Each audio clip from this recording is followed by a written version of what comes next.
19º dia, crescimento em Cristo. E ele mesmo concedeu uns para apóstolos, outros para profetas, outros para evangelistas e outros para pastores e mestres, com vistas ao aperfeiçoamento dos santos. Mas, seguindo a verdade em amor, cresçamos em tudo naquele que é a cabeça, Cristo. Efésios 4, 11 e 15. O hormônio de crescimento é uma substância produzida por uma glândula no cérebro denominada hipófise. Esse hormônio promove o crescimento durante a infância e continua tendo um papel importante no metabolismo durante a vida adulta. A deficiência do hormônio de crescimento provoca várias anomalias, entre elas o nanismo. Crescer é uma equação inseparável da vida física e espiritual. O crescimento físico exige cuidado, ambiente, alimento, exercício e treinamento adequados, como também uma vida que tenha um propósito. Como crescemos em Cristo e amadurecemos como cristãos? Quais são as evidências do crescimento espiritual? A vida cristã começa com a morte, na verdade com duas. Primeiro, a morte de Cristo. A cruz está no centro do plano de Deus para a salvação. Sem ela, Satanás e suas forças demoníacas não seriam derrotadas. Nem o problema do pecado teria sido resolvido, tampouco a morte seria esmagada. Sem a cruz não poderia haver perdão dos pecados, nem vida eterna, nem vitória sobre Satanás. A cruz foi o sacrifício supremo. A verdade é que Cristo, ao dar sua vida na cruz, esmagou o poder de Satanás.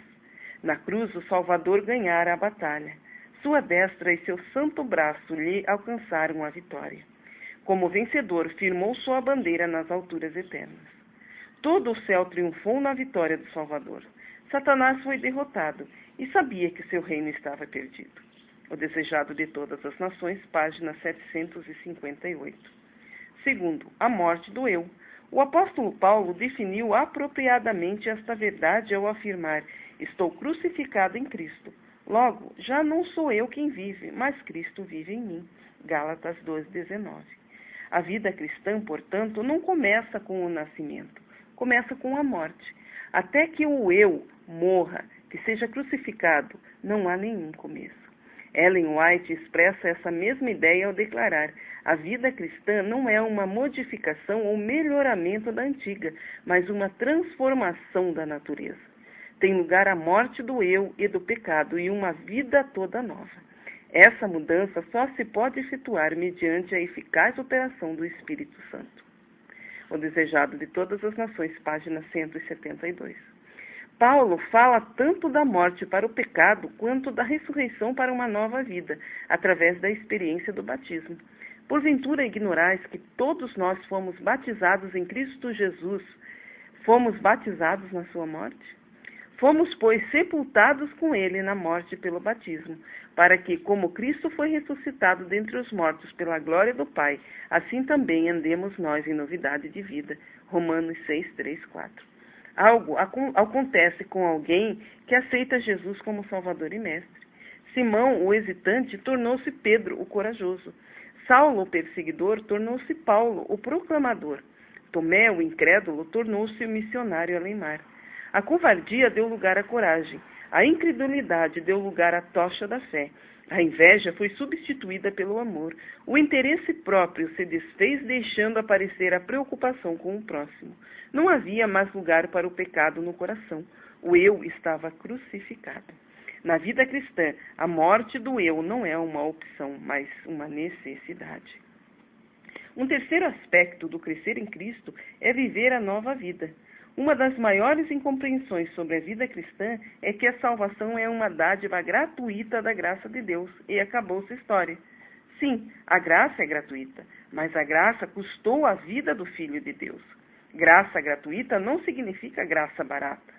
Graça barata é pregar sobre o perdão sem requerer arrependimento, sobre o batismo sem a disciplina da igreja, sobre a Santa Ceia sem a confissão, sobre a absolvição sem a confissão pessoal. Graça barata é graça sem discipulado, graça sem a cruz, graça sem o Jesus Cristo vivo e encarnado. Paulo escreve aos Coríntios reforçando os resultados da graça na vida do cristão. Primeiro, ele fala de sua própria experiência. Mas pela graça de Deus, sou o que sou, e a sua graça que me foi concedida não se tornou vã.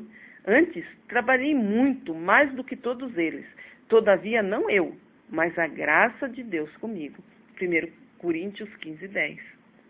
Paulo, portanto, reconhece a supremacia da graça de Deus em sua vida. Semelhantemente, ele roga aos crentes que não recebais em vão a graça de Deus. 2 Coríntios 6:1. Embora não possa ser visto naturalmente, o hormônio do crescimento tem um papel fundamental no crescimento humano. Seu resultado pode ser observado quando as crianças são medidas e o pediatra constata que o desenvolvimento delas está dentro da normalidade. Assim deve acontecer com todos aqueles que experimentaram o novo crescimento. Eles devem crescer até a medida da estatura da plenitude de Cristo. Efésios 4:13. Quais são, todavia, as evidências desse crescimento? Primeiro, uma vida cheia do Espírito. Sem o poder regenerador do Espírito Santo, a vida cristã nem pode começar. São o poder transformador e a presença do Espírito em nossa vida que nos fazem filhos e filhas de Deus. Romanos 8:14. Segundo, uma vida de amor e unidade. O pecado tem nos separado de Deus e dividido a humanidade em uma multidão de facções raciais, étnicas, de gênero, de nacionalidade, cor, castas, etc. Paulo afirmou: desarte, não pode haver judeu nem grego, nem escravo nem liberto, nem homem nem mulher, porque todos vós sois um em Cristo Jesus. Gálatas 3:28. Terceiro, uma vida de estudo. O alimento é essencial e básico para o crescimento. Mas onde encontramos nosso alimento espiritual? Primariamente em duas fontes: na palavra de Deus e na oração. Jesus demonstrou a importância da palavra de Deus ao afirmar: não só de pão viverá o homem, mas de toda palavra que procede da boca de Deus. Mateus 4:4. Quarto, uma vida de oração. Se a palavra de Deus é o pão que alimenta a nossa espiritualidade, a oração é a respiração que a mantém viva. A oração, diz Ellen White, é um dos mais essenciais deveres. Sem ela, ninguém pode manter-se no caminho cristão. Ela eleva, fortalece e enobrece. É a alma falando com Deus. Quinto, uma vida que produz frutos. Produzir frutos é um importante aspecto do crescimento cristão. A salvação pela graça é frequentemente considerada uma negação da obediência e da produção de frutos. Sim, somos salvos gratuitamente pela fé no que a graça de Deus fez por meio de Cristo, e nada temos em nós mesmos do que nos gloriar. Efésios 2:7-8. Mas não somos salvos para fazer o que quisermos. Somos salvos para viver de acordo com a vontade de Deus. Sexto, uma vida de guerra espiritual. O discipulado cristão não é uma jornada fácil. Estamos engajados em uma guerra real e perigosa. Diz Paulo: porque a nossa luta não é contra o sangue e a carne, e sim contra os principados e potestades, contra os dominadores deste mundo tenebroso, contra as forças espirituais do mal nas regiões celestes. Portanto, tomai toda a armadura de Deus, para que possais resistir no dia mau, e depois de terdes vencido tudo, permanecer inabaláveis. Efésios 6:12. Deus, todavia, não nos deixa sozinhos nessa guerra. Ele nos deu a vitória através de Jesus. Graças a Deus que nos dá a vitória por intermédio de nosso Senhor Jesus Cristo. 1 Coríntios 15:57.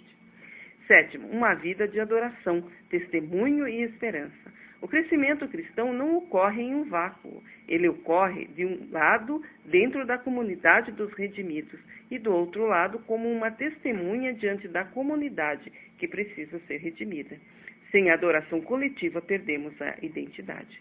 O crescimento cristão exige crescimento em serviço e um crescimento que leva a testemunhar. Assim como o Pai me enviou, disse Jesus, eu também vos envio. João 20:21. A vida cristã nunca significou uma vida encerrada no círculo do próprio eu, mas uma vida sempre voltada para o serviço e dedicada a testemunhar para os outros. Para refletir. Como uma criança passa por um processo de crescimento dia após dia até chegar a ser grande, o mesmo ocorre na vida cristã. Então, meu primeiro compromisso com Deus deve ser buscar esse crescimento. Você tem crescido dentro da expectativa do Pai? Existe alguém ou coisas que tem tirado o seu momento habitual de comunhão com Deus? Pense e ore acerca disso nas próximas 24 horas. Se você gostou da mensagem desta áudio-apostila para as 40 madrugadas de caminhada com Cristo e deseja obter mais informações ou descobrir um dos nossos locais de reunião próximo à sua residência, acesse o site www.esperança.com.br. Esperança sem o cedilha. Deus tem um grande plano e muito especial para a sua vida. Conheça-o e você será muito mais feliz. Senhor nosso Deus, obrigado por mais este dia que o Senhor concede para estar conosco. Que possamos ter a felicidade de mostrá-lo para todos aqueles que estiverem ao nosso lado. Dirija os nossos passos, nos abençoe, em nome de Jesus. Amém.